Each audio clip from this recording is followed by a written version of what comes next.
Hello, my friends. It's AJ Johnson again.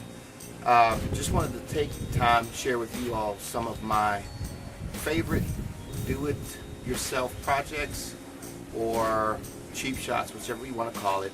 I get a lot of my inspiration from Mr. Larry Becker of Larry'sCheapShots.com.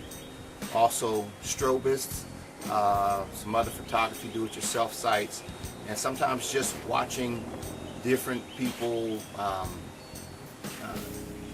on their photo shoots. I see something that I like or something like that, and so I just kind of mull things over in my head, and I come up with ideas that will a lot of times save me some money, and I'm sharing it with you, hopefully to save you some money. Today I want to talk to you about my reflectors and some of the things that I use to allow me to modify light, add light to a particular scene, or just control some of the light. One of the things in the way of cheap shots that I've done, and I did this years ago, is for a reflector. What I use, and I'm sure there's other people who have done the same thing. I've simply purchased for automobile visors, the sun bounce visors. These are extremely cheap. This one is a silver satin kind of a color, so this is excellent for adding just enough kick light either to hair or to the face, especially when you're in studio, because it's silver. You're gonna deal with a little brighter colors. Your golds and your bronzes and stuff like that are typically used more for outdoor shots, but everybody, to each his own. Everybody's different, but that's what I do. So this is great. This only costs a couple bucks and very flexible, folds up just like the Last lights or whatever ones you may purchase. And this particular one came with the sack. Allows me to fit 3 or 4 of these in there in addition to my gray car. So it's an excellent idea. Get them at any Walmart or Kmart for a very reasonable price. Now this, because it's so flexible, you can shape the light however you want to. So if you need to kind of get around a person's face, you can kind of shape the light and angle it. So this is excellent. That's one version or one model. Love that. I have another one. I have 2 of them because of course it comes in pairs. I have big ones and smaller ones. And then I also have a highly reflective one. Now this one is more like an aluminum foil kind, but it still does the same thing. One side is still a little softer satin, and then we have one side that is highly reflective. I don't want to really aim that to the camera, but you can kind of see, and you can see the reaction of it on my face if I play with the light a little bit there. So this is awesome. This has saved my butt many a times when I didn't have a 3rd or 4th light or available for a hair light or what have you. Again, just like the rest of them, folds up neatly. I can take all 4 of these particular ones, and I already have my gray card in there.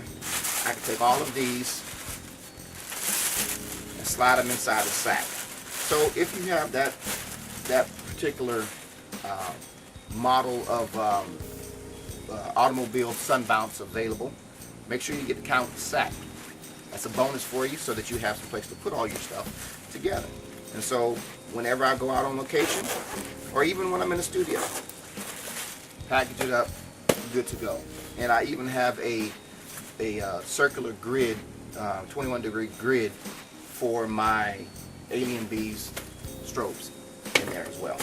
Excellent product. Now the other thing is I needed to create a large reflector for, again, out in the field and sometimes in the studio, and I like the ones that I see online, but I was just, I'm cheap. Smart, frugal, whatever you want to call it.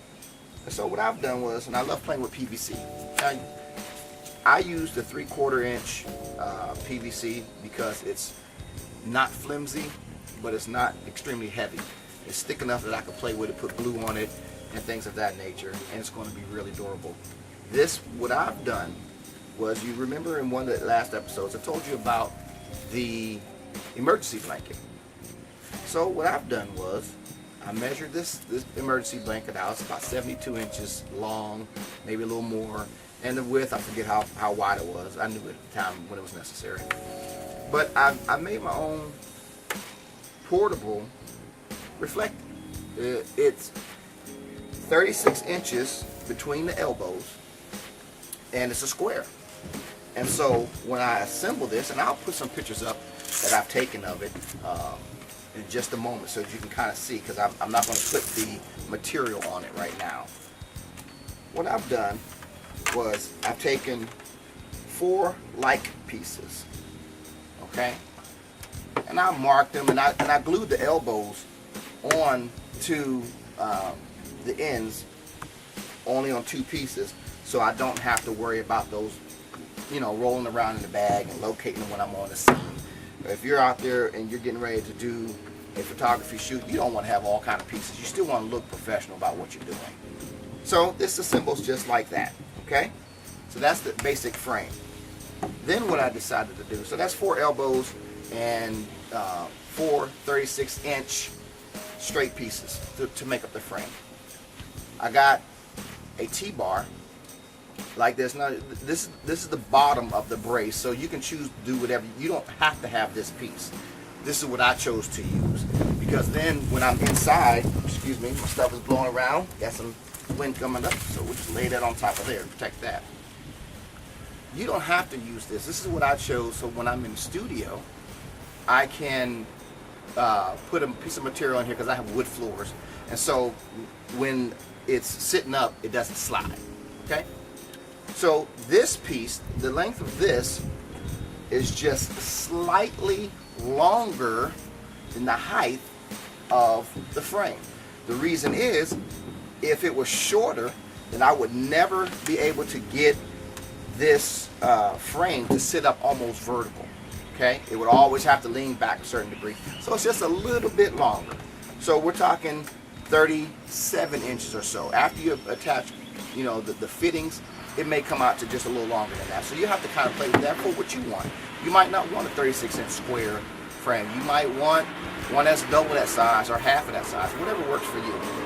On this end, what I've done was I put a threaded and a slip joint. What that does is it slides onto here. I glued it, and then I took a fitting that's a snap in, and what that does is that allows me to snap this on the frame like that. And so now you see it sits up like that, and so this is very adjustable. And because this pole is screwed into that joint, into that fitting, it snaps right off. Now, here's some pictures for you to see. Now you'll see in the photos, the material is applied. You can choose how to apply it however you